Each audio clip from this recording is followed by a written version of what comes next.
And we're recording. Okay.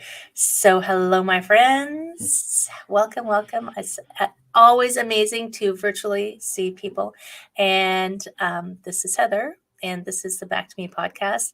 It's our weekly celebrity chat, and I love having all these celebrity people on because they're so fun to talk to. And this week is the super fabulous and outstanding Jody Aberdeen. Woo! Can you hear the applause? I can hear the applause. And we're going to talk all things wellness, of course, because that's what we talk about. And there's always a different way to look at wellness. It has so many different facets. And we were having a super interesting talk about pre-talk about coaching, and our pre-talk, just pre-talk, talking about rest, which is also amazing. But let's start with, because your background is so interesting. So do you want to give a little bit about who you are? Sure, I'd love to. To the people? Yeah. So Heather, so once again, I want to say for the record, thank you for waking up to do this recording. I know, and knowing that afternoons are better for you, I appreciate that you're meeting me in the morning. So thank you so much, and thank you so much for having me on. So I've worked as so I work currently. I'm building a mindset coaching practice, but with a few changes that I'm looking to create that I feel are appropriate for the post 2020 world. I have a working background in, different jobs going back something like, wow, how old am I? Like 20 years at this point. Shh, don't tell them. I know, right? I bring a lot of different aspects to it. So I've worked, before mindset coaching, I worked as a ghostwriter for many years. I still do that. So providing, writing books for professionals, entrepreneurs, and other coaches, most notably in that whole self-improvement genre. I'm also a fiction author myself. I prefer the independent publishing gives me some control over that.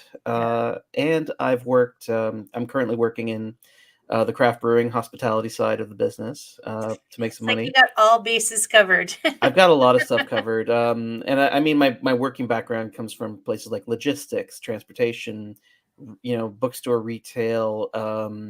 I've done like pharmaceutical distribution. I've worked in the government. I've been around basically. In your really short life, you've been around. Yeah, I have a but this is it, right? I think like it's not about the time or the age, it's about how much stuff you've done with it, I suppose. And one of the things that I used to say, this is actually I went to university as well, and I have an arts degree, and I had thought about doing something like this. Coach wasn't in my vocabulary when I graduated. I went to be master. I did history and English as a major, poli-sci as a minor, and I wanted to become a professor. Oh, cool. But I had seen. So this was self-serving.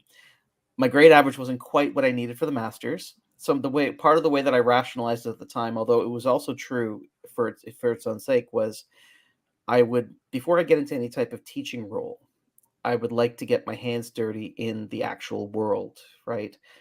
Before coming back. And that journey led me to all those different things, plus personal development. So taking seminars, certifications, from trainings as various as Landmark, Bob Proctor, Millionaire Mind Intensive that T. Harv Eker created, and being a junkie overall in the self-help world. Self-help junkie. Yeah, 100%. Hello, friends. My name is Heather. Yeah, I'm a self-help junkie. Self-help junkie. and I have to say, like, it's for all of the flack that even I give this work at times, right? They say, I had a friend who was in the Navy said, nobody insults your ship but you, right? Okay. Because that's the love that you have, right? Right. I am a product of personal development work, and the health and wellness industry in that regard, right? The mindset work, etc. Yeah. And for example, like I was so shy, even into my early 20s, I couldn't pick up the phone half the time. Yeah. Me too. Yeah. I actually couldn't order pizza. No. I know. God forbid somebody called asking for some, from the government, like a tax thing or something, right? Like, oh my God, what am I going to do? Oh my God, I have to answer the phone. You just want to throw yourself on the mercy of the court, right? Like it was like that. And but so this work helped me kind of really break out of my shell over time. And, it's not, that's, so I see the beauty of it. Where I've come to now as I'm, I'm 41, I'm in a place in my life where I've had enough experiences, I think, where I found something I want to contribute. And it's not all sunshine and pretty butterflies. Life is not. No, but Right. here's where I've come to. I got certified in an NLP program a year ago, and that got me back into coaching. I'm forever grateful to my trainers for that, for getting me into this world now. That was the time. A funny thing happened as I started building my practice in the summer of 2021. We're a year and a bit into the plague at that point, right? Just And call it what it is. yep, yeah, and and I was looking at the the templates that I was given, not just by my trainers, but other people I've worked with, other groups. And I tried them. I did the things. I said, okay, well, here's some value, and then here's a call to action, like the usual copywriting templates and Yeah. coaching templates, and the same bumper stickery aphorisms, right? That nobody really says without, critically anymore, right? They just kind of say it without, parroting it. And I realized, this feels wrong, and something was off, and I wasn't quite sure what it was. Turns out there's a number of things that were off, and the summary that I've come to, the key dilemma that's informing my new practice, right, is this: we coach people to be successful in a dysfunctional, sick society that is steadily destroying the ecosystem of the planet, right? The global ecosphere. Yeah. And it's one of those things that, regardless of what anyone else has said, right? I was looking within the coaching world to see if anyone else has come to this realization. A few people have, but by and large, we are not critically looking at what constitutes success. And Right. and if success means that you become just another person who is consuming, another good capitalist, consumerist person, you're part of the problem. And I think that this is a sweeping generalization, but I don't think it's far off from the mark. So I'll say this: all of the macro problems we are facing, whether it's the virus, the responses to the virus, wars, not, Ukraine's got our attention, but there was Afghanistan, Yemen, lesser known places that are they're no less important, right? Around the world, that are suffering from Continual war and famine. conflict seems to. Continual conflict, rising prices here at home for those of us who have those privileges, right? The Mhm. fact that we have to regard simple things like food and equal treatment under the law as privileged things, right? Right. The society has built it that way. So, but I'm supposed to ignore that, and that didn't feel right for me. So what I've been looking at is, matching the benefits of personal growth with a format that is not in keeping with some of those consumerist and capitalist ideas, but that also has to make some money because I do need money to pay my rent. Coin But of the realm, I've heard it called. the coin of the realm, exactly, right? Rendering unto Caesar that which is Caesar's, all that, Yeah. that whole mindset, right? I get that. And there's a tension in there, and I don't pretend to know decisively what it is, because I think that's also part of the problem. What if hiring coaches and facilitators to give you the answers is part of the problem too? Mm. Shouldn't our job be to ask you questions to stimulate your own discernment? And these are the types of things that I'm working on, and that's basically what But I I've been mean, up I to. can't disagree with you. Like, Mhm. when you were talking, I was picturing them, the band playing and people dancing in the Titanic while it was sinking. Oh Like, yeah, yeah. it's like, don't look over there.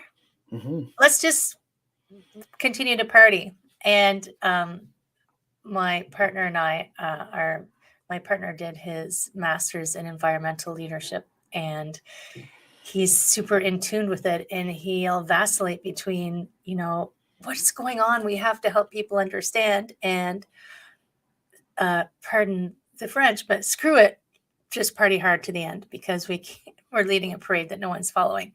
But it Hmm. is like, and it was like, and this might have been what you were saying, because this is what came to my mind as you were saying it, is if we can help people find a version of success that benefits the greater themselves and the greater whole at the same time, I mean, that would be my utopia, really. Mm-hmm. And I've said that in, pardon me, in other contexts where I'm like, if I can help people find a higher vibration, for lack of a better word, like a happier way to live in the world, maybe they will stop being down on themselves, which will bring them down on other places, which maybe can ripple outwards. Maybe Mm-hmm. like this is kind of all of my, let's try this experiment, Mm-hmm. right? Yeah. Wouldn't this be fun if this actually worked? Yeah.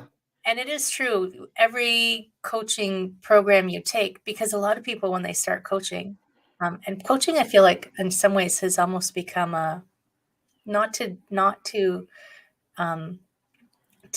attack my ship, because Mm-hmm. I love coaching and I love helping people, but it feels like it's become that like side hustle that everybody is doing, because Mm-hmm. it's like, I can't work in my job, I'm going to go become a coach. But Mm-hmm. I wouldn't change being a coach. I mean, I love being a coach and I love helping people, but every course you take, people want that tactile, almost like, I need the steps. When they Mm-hmm. start coaching, they don't feel confident. I need the steps. I need the steps. And I understand that's where all those templates come from. But it is true that if it doesn't feel authentic to you and your message, Mm-hmm. it's hard to be successful at it. And it doesn't feel like you're in the right place. And some people just slog through. But like I've, over the years, been developing my own approach to it, because I'm kind of like you. I was like, I don't like these steps. Mm-hmm. Change them. Yeah. I got to go back and ask, when did you suddenly be able to pick up the phone or answer the phone? when did Oh. you find your when did you find your I'm okay, I can be seen? It wasn't a single, wow, I haven't thought about that in a long time. Right? I would say, looking back now, it wasn't a single moment, which I think is also part of the mythos that we talk about. We think that the client breakthrough happens in a single, eureka moment. The It light doesn't. shines down, Yeah, angels sing. no, that's some bad Hollywood screenwriting, right? It's a trope, a really bad one. I think, for me, it just took place in a series of different moments here and there. One of the gigs I worked, for example, was I had a stint at a really kind of what turned out to be a very shady vacation sales thing, right? Right. But the part of the duties that they gave, I was like, I needed the money. I worked there for 3 months, and was very educational though, because it required me to step out of my skin. The first task they gave me was meeting people at the door. Oh. That was the biggie, and then from meeting people at the door to getting, to that took about, I remember 2 days of doing that, broke the shyness barrier. All right, meeting eye contact, saying hello, smiling. All right, it felt artificial at first. There is a certain fake it till you become it thing, right? Totally. So I will, there is benefit to that type of training. It never feels good at first, and then you gradually ease into it. The other thing too, I think, was just working at a call center concierge. So that was the job that immediately followed through someone I had known at that one workplace. So things follow in sequence, and They then made you talk on the phone. They yeah, made you talk to people. Get out there. yeah, and now you have, and then the cool part about call center work, when you have a quality driven business, right? I won't name them because liability, etc. But Yeah, it's all good. it was a beautiful place. It was a workplace that I actually cried when I left on my last Wow. day, right, for another job that I thought I wanted. And but while I was there, it was very educational. And part of what they do is they train you to develop that phone voice. Oh, yes. And oh yes, right. And it's a combination of like it's like acting a bit, but you're not acting. You are performing a function in a certain way, right? Which includes your voice tone, includes that. And when you create that kind of persona, it's a little bit like I think Hal Jordan, right? Like that superhero where he just creates the forms, the Green Lantern. Oh, right. Yeah, it's I like was like, the form that he's taking, right? yeah. Wonder Twins. Do you remember Wonder Twins? I remember the name, but I probably have. Yeah, I think form of. Yeah, I I'm a remember. little Yeah, older than vaguely. you. I do. I do. I was there for the tail end of that. I think as a kid. It's like the form will take the impact of that. So they're not really seeing you. They're seeing a representation of you, which actually ties into the neurolinguistics of it. I was going to say that's Where, very NLP, right? Yeah, the NLP says you're never really seeing the person. You're seeing a representation of the person based, both on what they're choosing to show of themselves and how your filters are interpreting them, right? Based on a number of things, from your immediate mood in that moment to your long-term thinking, right? And when that's how I got out of my shell. It's basically I didn't get out of my shell. I put more of my shell out there, and that was how I was able to go out. It's a different You form. designed your form. Yeah, so there is definitely benefits to this work. And now, working at the 2 craft breweries that I work at, when I pick up the phone, I go right into that same mode. And right. Some of the I'm putting on my super cape.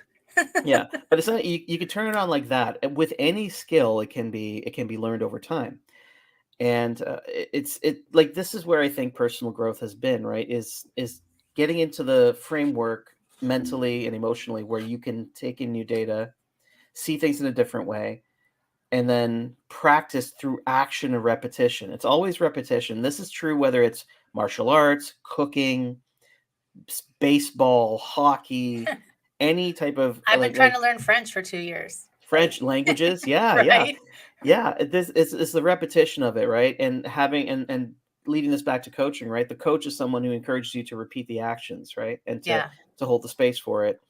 And coaching, don't give up after your first try. No, don't give up, right? And you keep going. And so again, it ties into the benefits of this work. And I think like what I came to is that in the post 2020 world, sure, we're building the skill sets to do things like make money, to lose weight, to get healthy, to find the relationship of your dreams, and to acquire certain material goals that you have on your vision board. We can coach you in those skills. We have the technology, right? Yes. We can do these. And to what end? It's the to what end that preoccupied me, because so much. So I'll share this. I had a conversation yesterday with a friend and we said how there are so many things about. He's a screenwriter, and he will never give himself the title, but he has written a screenplay, which makes him a screenwriter regardless of what he's done with it, right? Yeah. But we talked about how he doesn't feel legitimate for doing that because he hasn't sold anything. He hasn't gotten a Netflix series, right? And I said, it's the same thing with becoming a writer. A writer writes. If you're writing, you can claim the title.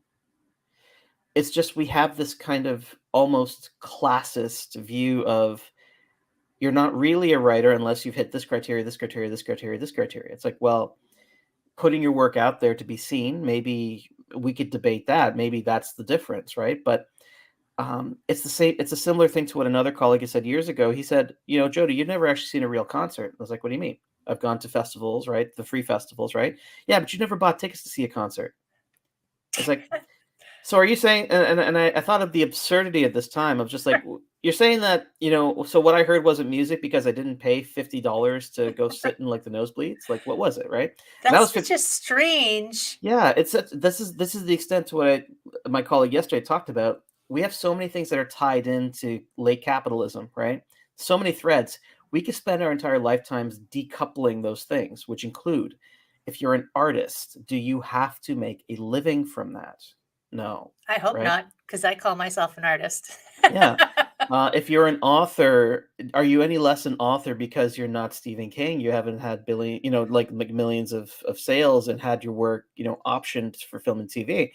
Are you any less anything else? Insert whatever, because you haven't succeeded in the capitalist system, right? And that's part of the dilemma. It's our measure of everything, right? It's our measure of everything. So I think bringing this back to this, right? If I have right now, I've created 2 experimental masterminds, right? Ooh, exciting. yeah, to add in these different things. And I had the second cohort begin yesterday. Sorry, 2 days ago. And I found myself going back into the old habits of like, okay, here's some accountabilities. What are you going to get done, right? And I thought this is essential. We do need to you need to meet people where they are, right? The symptom of capitalism is that we're perpetually incomplete, right? Right. They call it the hedonic treadmill, right? Yeah. And it's so true. It is. Once you achieve a success, here's the next one. You go and do that. Here's the next one, right?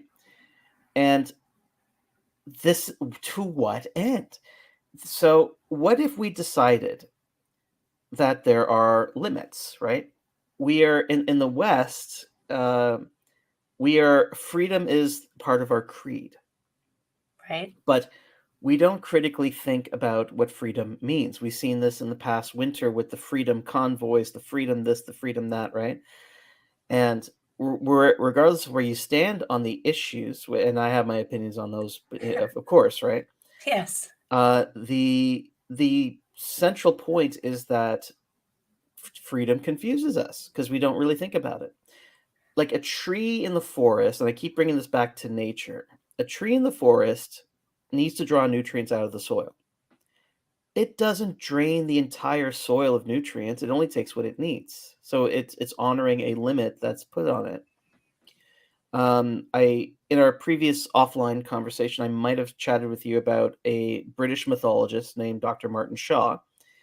He does storytelling, and Writing that down. yeah, so he is part of the I guess we can call them the hat-wearing, somewhat aged, bearded, poetic, mytho-poetic crowd, right? Okay. You've seen That's them, quite a right? title. That's It is. awesome.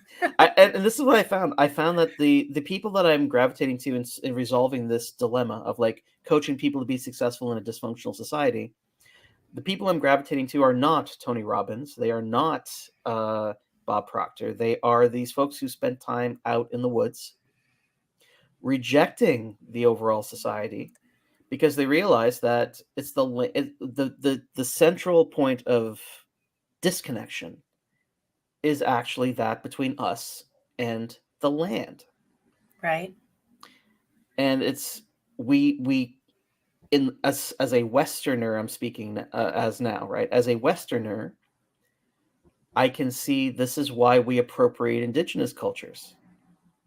We feel like we are missing this thing. So rather than try to go back to a time when we weren't like this, which we did have a time, everyone's DNA has a time. This You had to DNA have at some point. yeah, where we had to live on the land, right? It may be further back thousands of years, but it is there, right? If you want to do the work, that's also something that I'm experimenting with in my groups. It's like ancestry, not channeling, right? Necessarily, because channeling is everyone can't be a channeler, right? No. At least and even if everyone is a channeler, there's varying degrees of clarity, right, and discernment that go into that. So rather than rely, so in my view, that's unreliable. What is reliable is that I have DNA in my body that came from somewhere. I can have that DNA tested now. We have the technology, and yeah. I can go and see where this came from. My ancestors come from the Uttar Pradesh region of northern India. I've been there. Have you been there? I've been there. Yeah. And people live very close to the land there for the most part. Yeah, even still, right? Like, and we were conquered by the British, and before that, we were conquered by the Mughals, right, who came in from Central Asia. Yeah. Which means that I could have some of that DNA in my blood. But the thing is, I can then say, right, I could claim an ancestry, reasonably so, in the forests and foothills of the Himalayas in that region. So I can say that I'm from somewhere. Now, this doesn't mean that if I go there now, they're going to be welcoming me. That doesn't happen, right? No, we diverged, right? Like my ancestors and whoever was there, we diverged. But it's not a matter of finding meaning in the past either. It's just an idea that I've been somewhere, right? The rootedness of it. So bringing this back to Martin Shaw, being drawn to him as a mythical storyteller. He's a professor, but he's not dry and academic. He realizes that myth has to be brought to vivid life in the telling of it, right? Which you can't quantify or you can't put into easily fit it into an academic curriculum, right? It's not just one person standing there talking. Sometimes you have to beat a drum while you're saying it. Sometimes you have to have some music. For example, you need to have a fire going. You need to have maybe only an audience of maybe 10 people, etc. Point is, he went into the woods on a retreat in late 2019 in Devon County in England, in Britain, right, in Wales, I think, where his ancestors are from. Spent some time in the winter, much milder winter than us, I guess. Definitely. Right? For the most part. And he had his experiences, and he re-emerged into civilization as he knew it, not as he knew it, in March of 2020. Whoa, what a time to come back. He left the world one way and came back, and he never got back into it. He never returned. He came back into a different world. And the thing that started the seed crystallization in my head was when he said, I wonder if we've been visited by the goddess of limits. Oh. Which ties back into the whole freedom thing, right? Like, right. Freedom and limitation work together, but we only talk about the one in this culture. And you see it manifested in subdivision sprawl, eating up our farmland at a time when we need to have food security at home. We see it in the never-ending consumption that produces seemingly never-ending stacks of garbage, right? And as if that's not enough, we think that the same tools that we use to build this house can somehow fix it. And say things like, well, let's try to use technology to do what trees have been doing. Let's create, it's like, just don't cut down the trees. How about that, right? We don't think about doing that because, God forbid, I need my freedom. I am free to do this. And you can't tell me what not to do. Right. And this is where the freedom confuses us, because the freedom to be fulfilled comes from respecting the limit.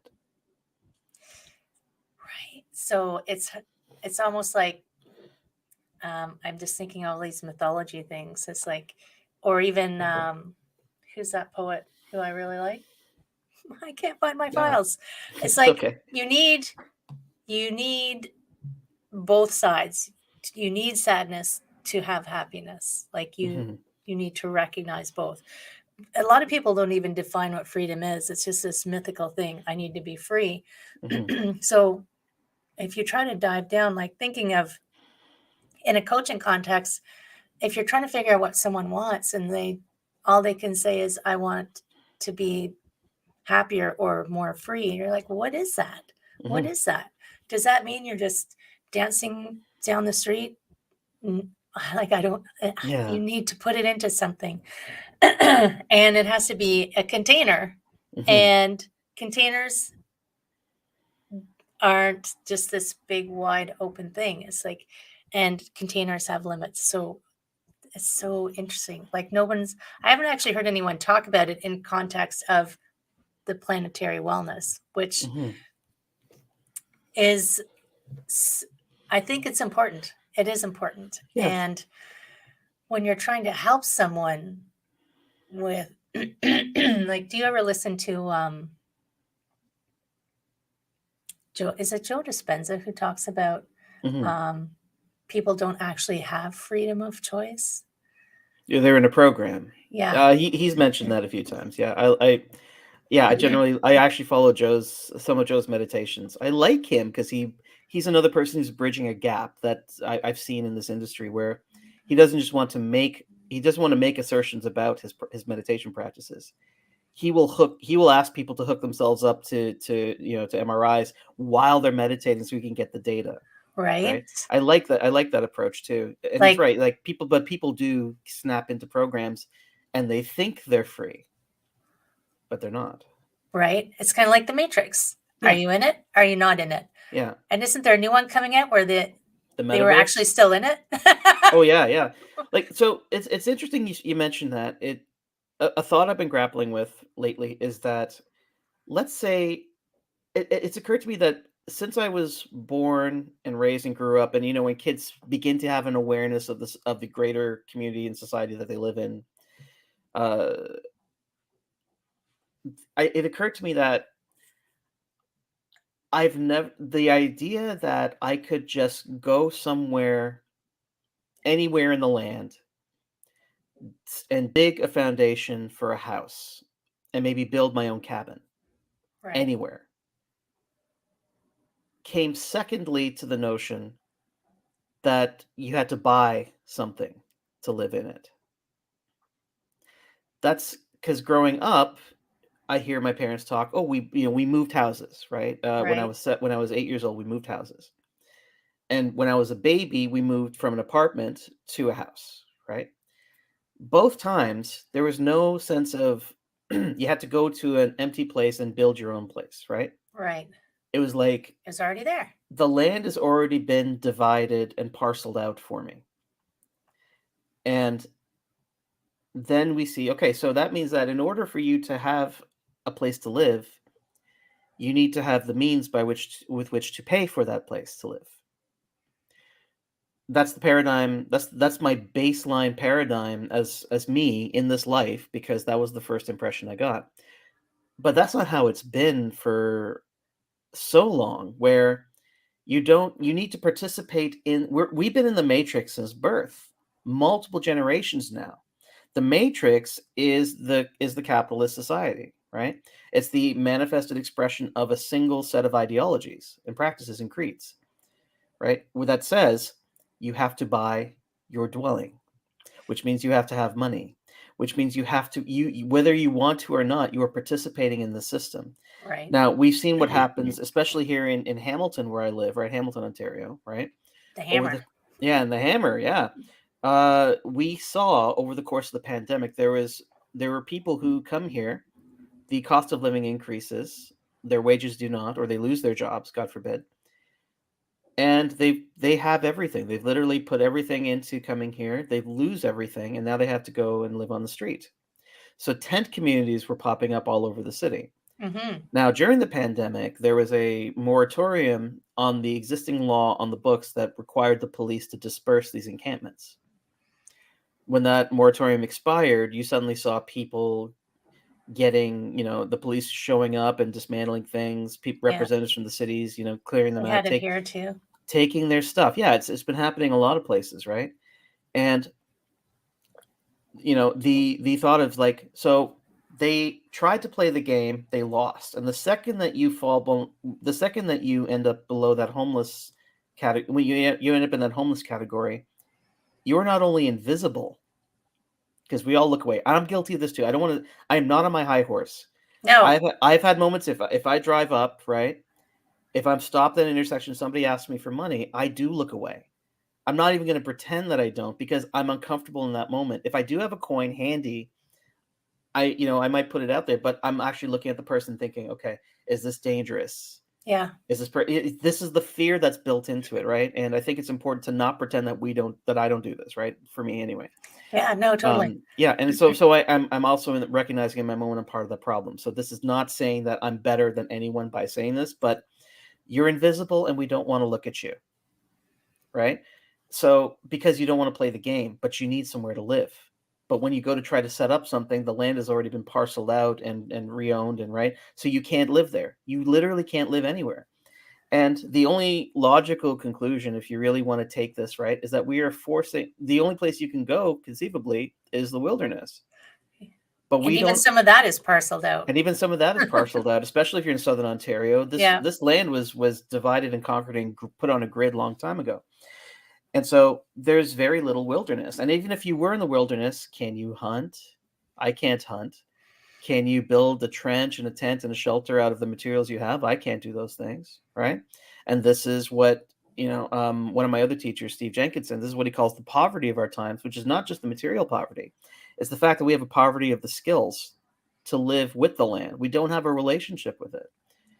And we've forgotten everything we knew. Yeah, it's not even that we've forgotten. We've had 3, 4, 5, 6 generations removed since we got more technological and comfortable. We never learned it. So you can't forget something you never learned. I was making a comment probably yesterday to my partner. I said, you know what's going to kill us? Our need for convenience. Mm-hmm. Because of all places, we were in the liquor store, or he was in the liquor store. Mm-hmm. And now you don't even have to mix your own cocktails. They come in their own individual bottles. And we were talking about the packaging. I'm like, but it's more convenient, because it's so inconvenient. I mean, it's alcohol, which we can have a whole conversation about that, but so inconvenient to take a bottle and pour and mix. And I'm just like, it's convenience that will kill us in the end. We keep trying to make our lives easier and easier, easier. And maybe that is our concept somehow subconsciously of freedom. Everything has to be easy, but it's not. It's just the price is so high for that. It is. And again, it's like I'm raised in a convenience culture. I love convenience. Oh my gosh. I don't want to get uncomfortable, and that's a privilege. And we use privilege as a club sometimes, right? And I don't want to use it in this regard, right? Because we all have varying levels of it. It is a privilege, and it's a privilege of doing decently enough in the game. Playing in the matrix, you're winning the simulation at that point to some degree. When you can, I would love to order my food in. I love doing that, but it's costly and it contributes to the problem because now I have more garbage. I'm usually employing a courier driver, like an Uber driver, right? Uber Eats driver, for example, who's putting out all that the CO2 emissions in their own vehicle. Yeah.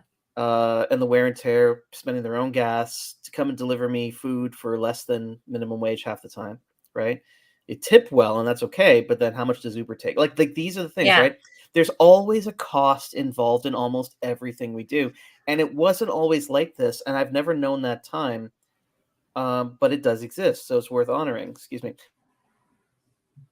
So, what to do? Bringing this back to coaching and wellness, right?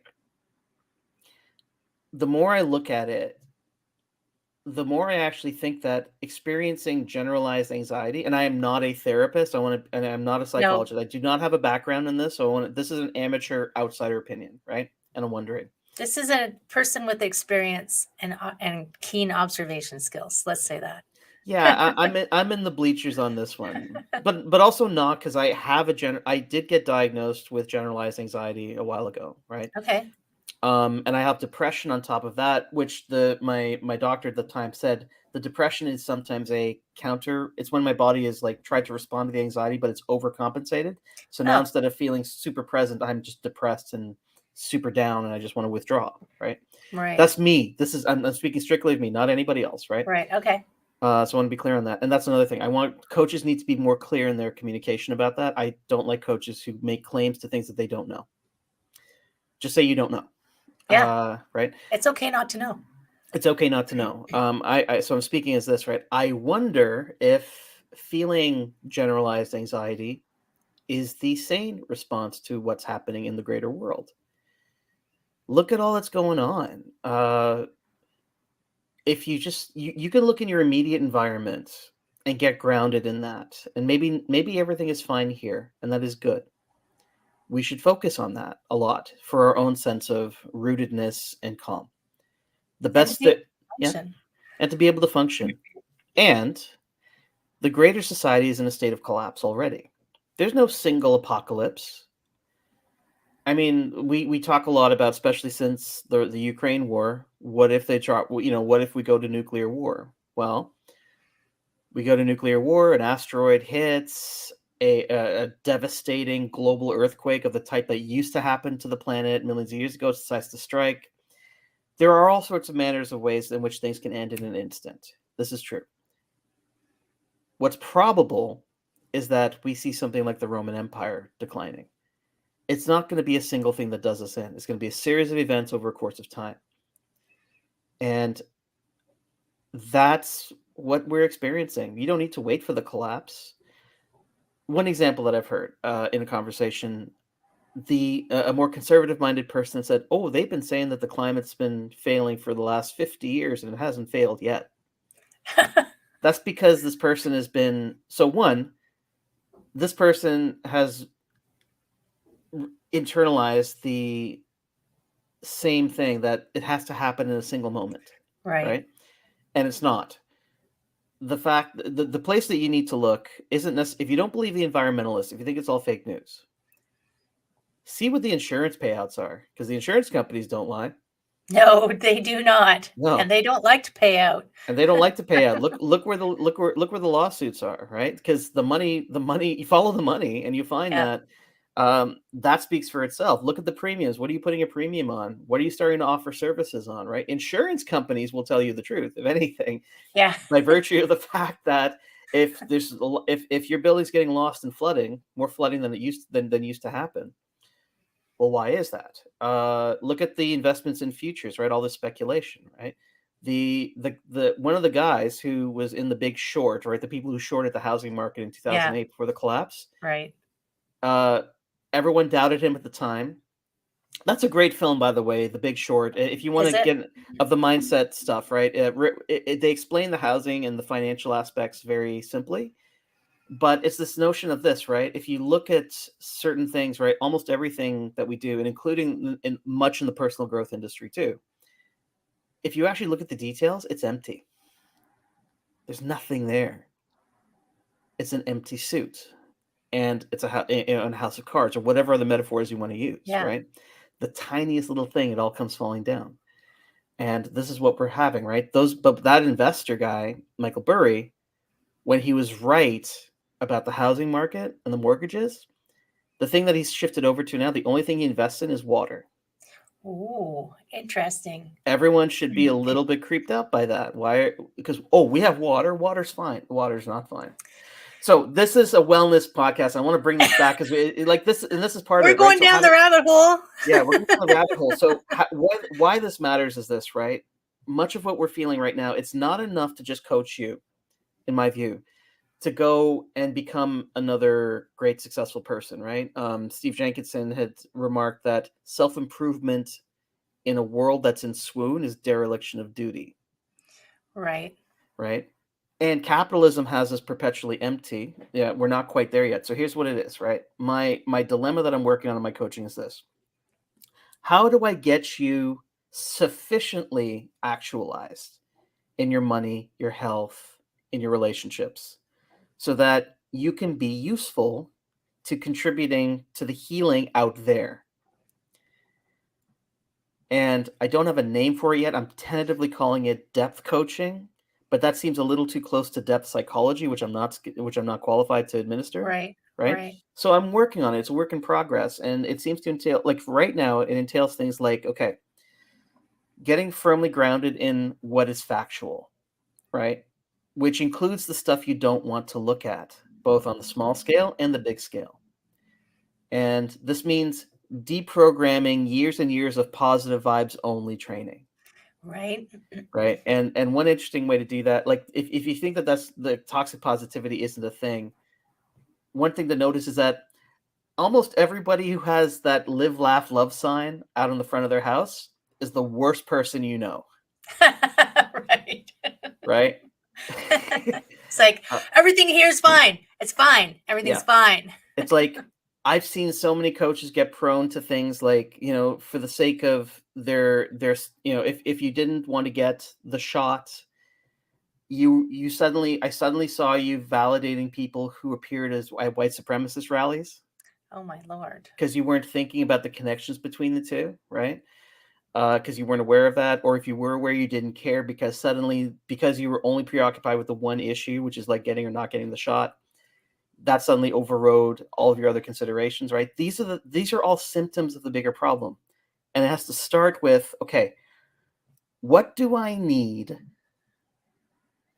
to be okay where I'm at? And it could be that I'm okay now. Could right? be. It could be.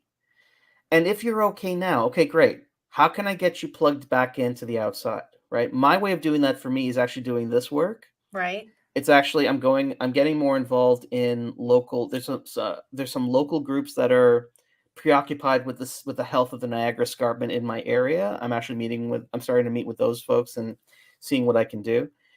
It could be simple things like noticing that in my neighborhood, we're noticing what's sprouting right now. And starting, the whole think globally, act locally thing. Well, think locally first and then expand outward, right? Being from a particular place and knowing that your DNA at one point came from a few particular places, at least in one place longer than most, for example, finding meaning in that, right? getting really in depth that way and in a non-mystical framework. You bring whatever belief systems you want, but we have too much now of focusing on elsewhere, whether it's settling Mars. I'm not saying we shouldn't colonize Mars, but colonizing Mars as an escape from dealing with Earth problems is not the way to go. No, it's like, okay, we can't figure this out. Let's go Yeah. try it somewhere else. On the other hand, getting involved in psychedelics for the sake of having a mystical journey for the sake of escaping these problems is also the same problem. It's escapism, right? Appropriating indigenous cultures and other cultures because you don't want to bother doing the ancestry work on yourself because one reason or the other it's not convenient, right? Doesn't seem as cool. Doesn't seem as cool, but this is part of the untangling things from capitalism, right? And in the process, so I've had a few people as I've experimented in this. I didn't want to make any claims, so they're not paying for this yet. I do want to charge a sustainable rate for it at some point, but I know that I'm okay on my own as of right now. I just need to make my cost of living expenses and a little bit of fun money, and then I can keep doing what I'm doing, right? I'm able to do this because I'm as of this recording, I am a single man. I have a dog to take care of. I don't have kids, which is a big expense. It is. It makes me wonder, why is it a big expense? Is this another way that capitalism has made child rearing a class issue? Oh my gosh, there's so much involved. There's so many you can do. And again, we could spend a lifetime untangling these threads, and I don't have, we don't have time now. Obviously, people will just have to go have something to eat and go have some sleep. We could talk all day, but yeah. So these are the things, right, that I want to untangle. So the preliminary results I've gotten is this: one participant. One of the exercises I have everyone do is walk around your neighborhood if you haven't done that. You know how many people have just been commuting in and out of a subdivision and not really noticing what's in the subdivision? Subdivisions didn't used to have sidewalks. Like some of them still don't. Some of them you don't still walk, you drive. Yeah. And it's like, I am not a fan of subdivision housing. The architecture itself is oppressive. You convince everybody who lives there, and I grew up in a subdivision, mind you, right? But no, so everyone there thinks they have their own tiny little castle, their own tiny little property. And it's so expensive. You frequently have to take a job that's across town that pays you the amount. So you have to drive there. You work hard, you wear yourself out, you come home, right? And then you just want to stay in your house all the time. You're not talking to your neighbors. Yeah. Your neighbors, in fact, become a threat because they say, oh, no, such and such is disrupting my harmony, and I only have so many minutes in a day to feel harmonious. And then what do you spend your weekends doing? Shopping at a at a mall to buy the shit that you need, excuse my language, to buy the shit that you need to maintain your little castle, right? To make sure that your castle is as good as the castle next to you. Yeah, which means that's the time that you could have been spending enjoying it, but you're not. So it's like it's a nightmare. And so, but getting out and seeing something beautiful that's not there on foot, if you can, right? If if it's ableist, and I need to figure out how to mind if you don't have the ability to walk, but having someone take you at the very least, right? Just getting out and seeing the place without being in a vehicle necessarily. Right. And that's what I'm working on too, and developing something that's not, that's within a framework that's accessible for everybody, right? Reconnecting with the here and now, with the physical, using your intellect, using your critical faculties, and then saying, okay, and then also understanding this, and this is the harder truth, right? If people 50 years ago were telling us that the environment's collapsing, then the time to have done something was actually 50 years ago. I'm not saying it's not an excuse to do nothing now. No. But it means that we now, whether we want to or not, we're living with the consequences of it. Ironically, I think of a New Age teaching from Abraham Hicks, where Abraham had said, if you want to stop a car from rolling down a hill, the place to stop the car is at the top of the hill. If you try to stop the car midway down, you're going to get run over. Yeah. So the thing to do when you have momentum is unfortunately, you have to let it run its course. And this is the consequence that we're living. We're living in the world of consequences now. And as privileged people in North America, it's going to hit us last. Yeah. It's hitting everybody else first. And they've been experiencing that, whether it's a refugee crisis. Any one of us can be the same way any one of us can become homeless at any given time for any reason. Any one of us can become refugees at any given time for any reason. Yeah. And this is what I think horrifies people about Ukraine, is that in the culture, we don't associate why we were able to dismiss Afghanistan and Yemen and Ethiopia and all these other places that are war torn, have been for a few years now, is that it doesn't look like the culture we associate with the West. They don't look Right. like us. And but Ukrainians do. And now we have a yeah. DJ from the Ukraine that we listen to all the time, and Yeah. she had to escape with Mhm. her family in her car. We're like, Yeah. what? Yeah. Hey, it's not like we don't, as Canadians, it's not like we don't live next to a major power that could go rogue at any point. I'm moving north. But you see, this is it. Like it's any one of us at any given time, right? Yeah. And this is part of it. It's like, we are living with the consequences, and we have to let them unfold. Which means that what can we do? Well, now we need to embrace, I think, once we are filled up, this idea that Rabindranath Tagore, the Indian poet, had said, to paraphrase, that it's time for us to start planting the seeds of trees whose shade we won't enjoy. Right. We need, and I think of the Anishinaabe and other indigenous tribes in our area that said that they don't make decisions without thinking of the impact 7 generations down the line. Right. Even in Chinese culture, it's all, because my husband's family is Chinese, it's the long game. It's like, now is not as important as what will be the future. Yeah, right? and it means that if you're planting those seeds, we have to reconcile the soil that we're in, which is still late capitalism, right? Yeah. So we do have to work with what we got, as you said, right? We got to, we're playing into this, we're playing into the game, right? But we have to plant the seeds to ensure that the forest retakes this village at some point. Yeah. And that means, what could that look like? It could look like, in practice, let's start teaching some skills to kids, even if they're not our kids, so that they can at least know that they know what's happening, right? And they know what to do. Let's start cultivating this type of awareness, at least from within my scope as a mindset coach. Somebody who likes to work with that. It's like, okay, let's recalibrate our filters to say that I'm living in a world without the shade of a tree that should have been planted 50 years ago. Let me plant a tree now that 50 years from now, people will get to enjoy its shade and its branches and its leaves, right? What could that look like? Education, learning how to cultivate food, changing the socioeconomic landscape, advocating for greater social justice, and knowing that we may not get it for the people who are alive. Right. But let's change the political system and vote for people who will create a more just system, right, down the line. Let's advocate for inclusivity. Let's heal people right now as we can, especially people who want to have kids themselves, who want to raise kids themselves. And see, these are all the big things that I want to do. Do I know as of this recording whether or not it works? No. But if we're really being honest, no coaching program knows the future. No.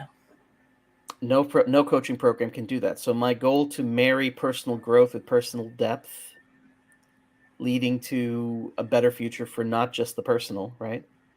Grow deeply. Grow deeply. Yeah. And that's like as of this time, I don't know what it will be like, but I want to try. And it's the intention behind it. So some things that have had good intentions didn't turn out well, and some things that have had good intentions turned out great, but you don't know unless you take action and try, right? Yeah. And I mean, like, I finally got my, here's a list of concepts that I do, right? Like, I do the ancestry stuff, the getting clear on your location stuff, right? Getting into a hope-free context. Hope is useful when you're feeling low. Beyond that, it can become procrastination if you're not careful. Yeah. So how do you? But we're in a hope, positive thinking society, so we have to combat the messaging, right? Understanding gestation. We talk about the law of attraction, but we don't talk enough about the law of gestation. Some things take time to grow, right? Anyone who's ever had children knows that from the time that you announce that you're pregnant to the time that you actually give birth, it's not 3 days. No. But yet it's like having the spouse or the partner go up to their partner who's pregnant and say like, "Where's the baby already? Come on!" It's like, no, it's going to take its time, right? So gestation, we talk about that. Being able to sit with tension, we don't do this enough. That's why we tend to demonize the other. The polarization comes from the inability to bear disagreement, right? Right. And conflicting ideas in our heads. The community mindedness, the ecology mindedness, the legacy mindedness, and most importantly, I think, wholeness and completeness as you are, which may mean that if you join a mastermind, like say once I start charging for these masterminds, you get enough out of it and you say you're done, I'm not going to give you another thing to try to keep you. It means you're done. Right. Thank you. You're full. Go forth now and go do something, right? In the real world outside of this group. Go be useful. Being useful isn't a matter of how valuable you are. You're a human being. You're valuable just by being here. Utility and value need to be separated a little bit, right? Yeah. We need to disentangle them, because your utility has nothing. In some contexts, your utility has nothing to do with your personal worth. But if I'm going to heal your personal worth, right? Let's do that so that you are free to choose utility. And paradoxically, by choosing to give to something beyond yourself, something will come back to you that will give you the same things that you think freedom's going to give you. Right. There's a difference between freedom and isolation, right? And these are the types of things I want to work on, right? Let's do the hard discernment work.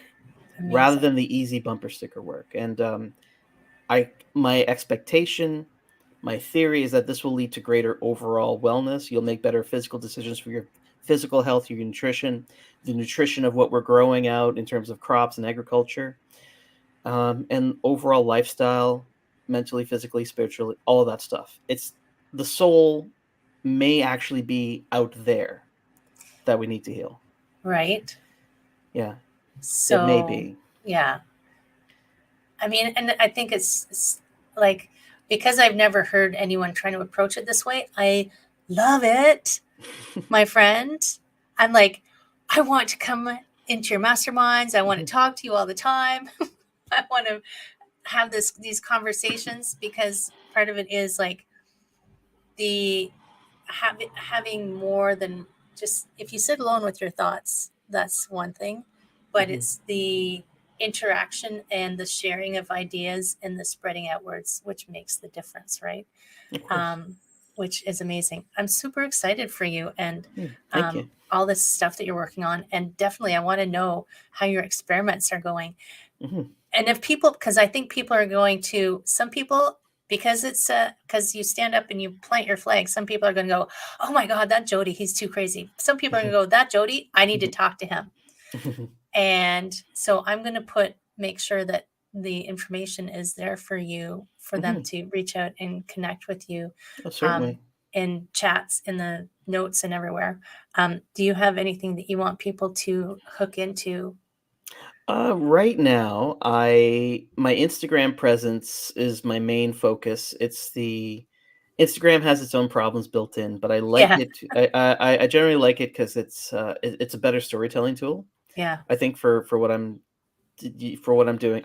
So my Instagram handle is Jody Aberdeen, right? Yeah. You could reach me there. You can reach me on LinkedIn, and I have I'll be updating my website now that I have my framework built. Aside from that, though, just be forewarned, if you if you connect with me on Instagram, it is not a coaching account. It is mine, which encompasses the things that I'm enthusiastic about, which also include other things that are not coaching, like craft beer. and food and travel and politics and writing, all these different things, right? This is for now. I may keep it that way. I did have a coaching profile on Instagram, and I found that it's the same thing. I'm using the master's tools to dismantle the master's house type of thing. Yeah. That type of idea. And it's like, I didn't quite like it. And I was I think coaches, because I mean, I have multiple Instagram accounts, but with you saying that, warning people that it has more than just coaching on it. But I think if I'm going to be a coach, I can't slice that piece out of me and say that you're just talking to the coach. You're getting the person. Yeah. So I feel like they should know who the person is that they're talking to. right? Yeah. So like follow me there for sure. You're absolutely right. And like I can't. It's one thing that I do, but it's also the entirety of what I do. Almost all these other life experiences have led me to this, right? Because again, I don't Right. want for myself. I've tried not to hire coaches. I success and failure at times, right? But the best people who have mentored me have gotten experiences. They're not dogmatic about what they know, right? When I run into somebody who's a dogmatist, I'm like, okay, well, I'll learn what your specialty is, but you're not my long-term mentor, right? Right.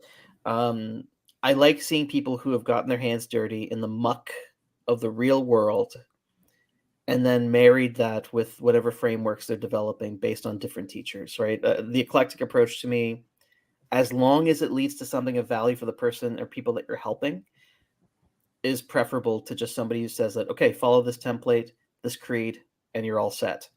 You're not all set. The world's not that simple. No, we're not. Yeah. Step by step by step by step at Exactly. all.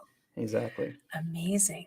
Oh my Right. gosh. Okay. Whew, that was a lot, you guys.